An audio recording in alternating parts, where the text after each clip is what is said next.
Hi hello ನಮಸ್ಕಾರ ಎಲ್ಲ ಪ್ರೀತಿಯ ಚಾಲಕ ಮಿತ್ರರಿಗೆ ಸ್ನೇಹಿತರೆ.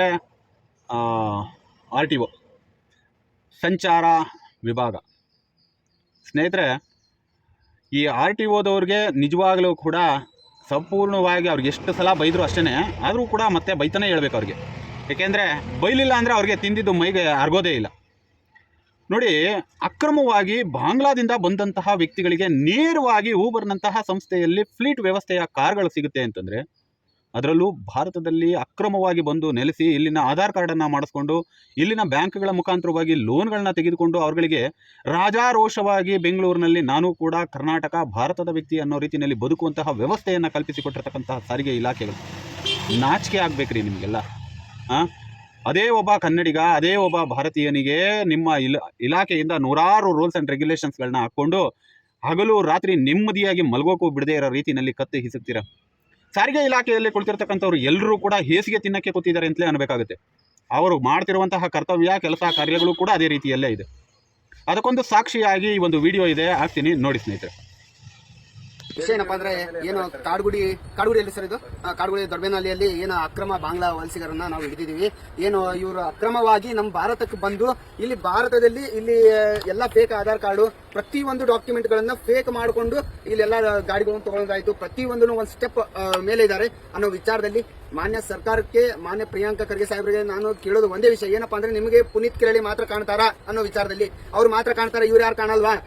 ಬಾಂಗ್ಲಾದೇಶದಿಂದ ಇಲ್ಲಿ ಬಂದಿದ್ದಾರೆ, ಅಕ್ರಮವಾಗಿ ಬಂದು ಇಲ್ಲೇ ಇದ್ದು ಇಲ್ಲಿ ಬಿಸ್ನೆಸ್ ಮಾಡಿ ಇಲ್ಲಿ ಗಾಡಿ ತಗೊಂಡಿದ್ದಾರೆ. ತಾವು ನೋಡಬಹುದು, ಎವರೆಸ್ಟ್ ವೆಹಿಕಲ್, ಎವರೆಸ್ಟ್ ಕಂಪ್ನಿಯಲ್ಲಿ ಗಾಡಿ ಇದೆ. ಅದನ್ನ ಗಾಡಿ ತೋರಿಸಿ ಸರ್ ಅಲ್ಲಿ ನೋಡಿ. ಏರ್ ಇಂಡಿಯಾ ಕಂಪ್ನಿ ಗಾಡಿ ಅದು, ಸರಿನಾ? ಅಂತ ಎಲ್ಲ ದೊಡ್ಡ ಕಂಪ್ನಿಗಳಲ್ಲಿ ಇವರೆಲ್ಲ ಡ್ರೈವರ್ ಆಗಿ ಏನ್ ಚಾಲಕರಾಗಿ ಕೆಲಸ ಮಾಡ್ತಾ ಇರೋದು.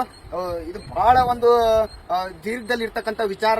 ನಾನು ಸರ್ಕಾರಕ್ಕೆ, ಸೆಂಟ್ರಲ್ಗಾದ್ರೂ ನಾನು ಬಿಜೆಪಿ ಸರ್ಕಾರಕ್ಕೂ ನಾನು ಕೇಳೋದು ಒಂದೇ ವಿಚಾರ, ನಿಮ್ಗೇನು ಬಾರ್ಡರ್ ಟೈಪ್ ಮಾಡಕ್ ನಿಮ್ ಕಡೆ ಆಗಲ್ವಾ? ಏನು ಅಲ್ಲಿನೂ ನಮ್ಮ ಕಾರ್ಯಕರ್ತರು ಬರ್ಬೇಕಾ? ಅಲ್ಲಿನೂ ಬಂದು ನಾವು ಇದೇ ಕೆಲಸ ಮಾಡ್ಬೇಕಾ ಅನ್ನೋ ವಿಚಾರದಲ್ಲಿ. ಸೊ ದಯಮಾಡಿ ಇವ್ರಂತವ್ರನ್ನ ಯಾರಿದಾರೋ ಬಾಂಗ್ಲಾದೇಶರ್ನ ಇವರು ಎಲ್ಲರನ್ನೂ ಹುಡುಕಿ ತಾವು ಒದ್ದು ಹೊರ ಹಾಕುವಂತ ಕೆಲಸ ಮಾಡಬೇಕು. ಇಲ್ಲ ಅಂದ್ರೆ ನಮ್ಮ ಸಂಘಟನೆ, ನಮ್ಮ ಕಾರ್ಯಕರ್ತರು ನಾವು ಅದನ್ನ ಕೆಲಸ ಮಾಡ್ತೀವಿ ಅಂತ ವಿಷಯ ತಿಳಿಸ್ತಾ ನಮಸ್ತೆ. ಜೈ ಶ್ರೀರಾಮ್, ಜೈ ದುರಾಸ್, ಜೈ ಗೋಮಾತಾ. ಇನ್ನು ಊಬರ್, ಪೋರ್ಟರ್ ಮತ್ತು ರ್ಯಾಪಿಡೋ ಇವುಗಳಿಗೆ ಸಂಬಂಧಪಟ್ಟಂತೆ ಗೂಡ್ಸ್ ವಾಹನಗಳು ಏಕಾಏಕಿ ಇದ್ದಂತಹ ಪೋರ್ಟರು ಏಕಾಏಕಿ ಆಟೋಗೂ ಬಂದು ಗೂಡ್ಸನ್ನು ಬಾಡಿಗೆ ಹೊಡಿಬೋದು ನೀವು ಅಂತಕ್ಕಂತಹ ಒಂದು ಹೊಸ ಕಾನೂನನ್ನು ತೆಗೆದುಕೊಂಡು ಬರುತ್ತೆ. ಇದನ್ನೇ ಬಾಲಂಗೋಚಿಗಳ ರೀತಿಯಲ್ಲಿ ಒಂದು ಕುರಿ ಹಳ್ಳಕ್ಕೆ ಬಿತ್ತು ಅಂದರೆ ಇನ್ನೊಂದು ಕುರಿ ಅಂತ ಹೇಳಿ ರ್ಯಾಪಿಡೋನು ಕೂಡ ಅದನ್ನೇ ತೊಗೊಂಡು ಬರ್ತಾನೆ, ಊಬರು ಕೂಡ ಅದನ್ನೇ ತೊಗೊಂಡು ಬರ್ತಾನೆ, ಓಲಾನು ತತ್ತಾನೆ, ಇನ್ನೊಬ್ಬನು ತೊಗೊಂಡು ಬಂದ್ಬಿಡ್ತಾನೆ. ಇಲ್ಲಿ ಹೆಂಗಾಗ್ಬಿಟ್ಟಿದೆ ಅಂತಂದರೆ, ಇವ್ರುಗಳ ಬಿಗ್ ಕಾಂಪಿಟೇಷನ್ ಮಾಡಿಕೊಂಡು ಇವ್ರುಗಳು ದೇಶವನ್ನು ಲೂಟಿ ಹೊಡೆಯೋದು, ಚಾಲಕರುಗಳ ರಕ್ತವನ್ನು ಹೀರೋದ್ರ ಜೊತೆಯಲ್ಲಿ ಸಾರಿಗೆ ಇಲಾಖೆಯಲ್ಲಿ ನಮಗೆ ಇದ್ರ ಬಗ್ಗೆ ಏನೂ ಗೊತ್ತಿಲ್ಲ ಅಂತ ಕುಳಿತುಕೊಂಡು ಭಾಷಣ ಬೀಗುವಂತಹ ಅಧಿಕಾರಿಗಳನ್ನ ಗಮನಿಸಿದಂಥ ಸಂದರ್ಭದಲ್ಲಿ ಇವ್ರಿಗೆ ಏನೂ ಗೊತ್ತಿಲ್ಲ.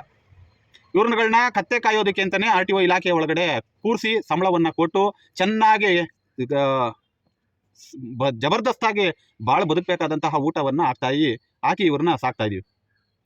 ನೋಡಿ, ನಿನ್ನೆ ಕೂಡ ನಡೆದಂತಹ ಒಂದು ಸಭೆಯಲ್ಲಿ ಎಲ್ಲವೂ ಕೂಡ ಮೌನವಾಗಿ ಕುಳಿತುಕೊಳ್ತಾರೆ ಕಳ್ಳರುಗಳು. ಒಬ್ಬರು ಕೂಡ ಬಾಯ್ಬಿಟ್ಟು ಮಾತಾಡಲ್ಲ. ಕ್ರಮ ಕೈಗೊಳ್ತೀವಿ ಅಂತಕ್ಕಂಥದ್ದನ್ನು ಆದೇಶವನ್ನು ಕೊಡೋದನ್ನು ಬಿಟ್ಟರೆ ನೋಟಿಸ್ ಇಶ್ಯೂ ಮಾಡಿ ಈಗಲೇ ನಿಲ್ಲಬೇಕು. ಏಕೆ ಹಲವಾರು ಕೋರ್ಟ್ಗಳಲ್ಲಿ ನಾನು ಆದೇಶವನ್ನು ಹೊರಡಿಸ್ಬೇಕು ಅಂದರೆ ಫಸ್ಟ್ ನೀನು ನಿಲ್ಲಿಸಿ ಬರಬೇಕು, ಆಮೇಲೆ ನಾನು ನಿನ್ನ ಹತ್ರ ಮಾತಾಡೋದು ಅಂತ ಹೇಳಿರ್ತಕ್ಕಂತಹ ನಿದರ್ಶನಗಳಿದಾವೆ. ಆ ತಾಕತ್ತು, ಆ ಗಂಡಸ್ತನ ಯಾಕೆ ಇಲಾಖೆಯಲ್ಲಿ ಇರ್ತಕ್ಕಂಥ ಅಧಿಕಾರಿಗಳಿಗಿಲ್ವಾ? ಯಾಕೆ ಇಲ್ಲ ಅಂದರೆ, ಇದೇ ಸರ್ಕಾರ ಎಲ್ಲವನ್ನೂ ಕೊಟ್ಟು ಅಲ್ಲಿ ಕುಂಡ್ರಿಸಿರೋದೇ ಅಧಿಕಾರಿಗಳನ್ನು ಅಧಿಕಾರವನ್ನು ನೀವು ಪ್ರಯೋಗ ಮಾಡಿ ಅಂತ. ನೀವು ಯಾವುದೋ ಅಗ್ರಿಗೇಟರ್ ಕೊಡೋ ಎಂಜಿಲು ಹೇಸಿಗೆ ತಿಂದು ಕೂತಿರ್ತಕ್ಕಂಥವ್ರು ನೀವು ಆ ಒಂದು ರೀತಿಯಾದ ಕಾನೂನನ್ನು ಯಾವ ತಗೊಳ್ಳೋದಕ್ಕೆ ನಿಮಗೆ ಆ ಗಂಡಸ್ತನ, ಆ ತಾಕತ್ತು, ಆ ಧೈರ್ಯ ನಿಮ್ಮಲ್ಲಿ ಇದೆಯಾ? ಇಲ್ಲ. ನೀವು ಬರೀ ನೋಟಿಸ್ ಇಶ್ಯೂ ಮಾಡ್ತೀವಿ, ನಾವು ಆದೇಶ ಹೊರಡಿಸ್ತೀವಿ. ಆದೇಶನ ಹೊರಡಿಸಿದಿರಲ್ರಿ, ನಿಮ್ಮದೇ ಸರ್ಕಾರದ ಅಧಿಕೃತ ಗೆಜೆಟ್ ಆಗಿರ್ತಕ್ಕಂಥ ಒನ್ ರೇಟ್ ಒನ್ ಸಿಟಿಯನ್ನು ನಿಮ್ಮ ಕೈಲಿ ಏನಾರು ಪಾಲನೆ ಮಾಡೋದಕ್ಕೆ ಅವ್ರಿಗೆ ಆದೇಶವನ್ನು ಕೊಡೋದಕ್ಕಾಗಿದೆಯಾ? ನಿಮ್ಮ ಕೈಲಿ ಆ ತಾಕತ್ತು ಇಲ್ಲವೇ ಇಲ್ಲ. ನೀವು ಒಂದು ರೀತಿ ಪಂಜರದ ಗಿಳಿ ಇದ್ದಂತೆ ಒಳಗಡೆ ಹೋಗಿ ಸೇರ್ಕೊಂಡ್ಬಿಟ್ಟು ಸುತ್ತಲೂ ಕಾವಲ್ಗಾರನ್ನ ಇಟ್ಟುಕೊಂಡು ಒಳಗಡೆ ಹಾಕಿರ್ತಕ್ಕಂಥದ್ದನ್ನು ಚೆನ್ನಾಗಿ ತಿಂದು ಜಬರ್ದಸ್ತಾಗಿ ಬಾಳಿ ಬದುಕೋದಕ್ಕಿಂತ ಒಂದು ಇಲಾಖೆಯನ್ನು ಕಟ್ಕೊಂಡು ಕೂತಿರ್ತಕ್ಕಂಥವ್ರು ತಾವುಗಳು.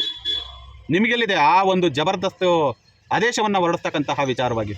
ನೋಡಿ, ಅವರದೇ ಸಭೆಯಲ್ಲಿ ಮಾತಾಡಿರ್ತಕ್ಕಂಥ ಒಂದು ವಿಡಿಯೋ ಇದೆ, ಹಾಕ್ತೀನಿ ನೋಡಿ. ಇವತ್ತು ಪ್ಯಾಸೆಂಜರ್ ವೆಹಿಕಲ್ ನ ಬಳಕೆ ಮಾಡಬೇಕಾಗಿರೋದು ಸಾರ್ವಜನಿಕ ಸೇವೆಗೆ. ಆದರೆ ಏಕಾಏಕಿ ಈ ಆನ್ಲೈನ್ ಸಂಸ್ಥೆಗಳು, ಓಲಾ ಆಗಿರ್ಬೋದು, ಊಬರ್ ಆಗಿರ್ಬೋದು, ರ್ಯಾಪಿಡೋ ಆಗಿರ್ಬೋದು, ನಮಾಯ್ಟ್ ಆಗಿರ್ಬೋದು, ಇಲ್ಲ ಅಂಗಡಿ ಇರ್ಬೋದು, ಪೋರ್ಟರ್ ಎಲ್ಲರೂ ಒಂದು ಕಾನೂನ ಎಲ್ಲ ಒಂದು ಕಡೆ ದಿಕ್ಕನ್ನ ತಪ್ಪಿಸುವಂತ ವ್ಯವಸ್ಥೆಗಳನ್ನ ಮಾಡ್ತಾ ಇದ್ದಾರೆ. ಇವತ್ತು ಪ್ಯಾಸೆಂಜರ್ ಆಟೋದಲ್ಲಿ ಜನಗಳನ್ನ ಕರ್ಕೊಂಡು ಹೋಗಿ ಬಿಟ್ಬಿಟ್ಟು ಅವ್ರನ್ನ ಲಗೇಜ್ಗಳನ್ನ ಹಾಕ್ಬಿಟ್ಟು ಟಾಪ್ ಮೇಲೆಲ್ಲ ಅಳವಡಿಸ್ಕೊಂಡು ಅದೇನಾದರೂ ಬಿದ್ದು ಏನಾದರೂ ತೊಂದರೆ ಆಯಿತು ಅಂತ ಸಾರ್ವಜನಿಕರಿಗೆ ತೊಂದರೆ ಆಯಿತು ಅಂತ ಅದಕ್ಕೆ ಯಾರು ಆಯ್ತಾರೆ ಪಾಲ್ದಾರಿ. ಇನ್ನೊಂದೇನಂದ್ರೆ ಆ್ಯಕ್ಟಲ್ಲೇ ಇಲ್ಲ, ಗೂಡ್ಸ್ನ ತೊಗೊಂಡೋಗಕ್ಕೆ ಆಗ್ತಿದ್ದಾರೆ, ಪ್ಯಾಸೆಂಜರ್ನ ತೊಗೊಂಡೋಗಿ ಆಗ್ತಿದೆ. ಇವರು ಎರಡೂ ಮೆನ್ಷನ್ ಮಾಡ್ತಾರೆ. ಕೇಳಿದ್ರೆ ಇವ್ರು ಯಾವ ಥರ ಆಯ್ತಾರೆ, ಅವ್ನು ತಪ್ಪು ಮಾಡ್ತಾರೆ, ನಾನು ಮಾಡ್ತಾ ಇದ್ದೀನಿ, ಅವನ್ನ ನಿಲ್ಸಿ ನಾನು ನಿಲ್ಲಿಸ್ತೀನಿ, ಆ ಥರ ತೊಂದರೆಗಳು ಕೊಡ್ತಾರೆ. ಇವತ್ತು ಕೂಡ ನೋಡ್ಬೋದು, ಮೊನ್ನೆ ರಾಪಿಡೋ ಕಂಪ್ನಿ ಟೂ ವೀಲರ್ ಕರ್ಕೊಂಡು ಜೀವನದಲ್ಲಿ ಇವತ್ತು ನಾಳೆ ಆಗ್ತಾರೆ. ಅದಕ್ಕೆ ಪರಿಹಾರ ಇವತ್ತು ರಾಪಿಡೋ ಕಂಪ್ನಿಯಿಂದ 1 ಲಕ್ಷ ರೂಪಾಯಿ ಕೊಡ್ತೀನಿ ಅಂತ ಅನೌನ್ಸ್ ಮಾಡ್ತೇನೆ, ಆ ಲೆಕ್ಕ ಚಾರ್ತಿದ್ದೇನೆ. ಇವತ್ತು ಅದು 50 ಲಕ್ಷ ರೂಪಾಯಿ ಗಂಟ ಖರ್ಚಾಗುತ್ತೆ.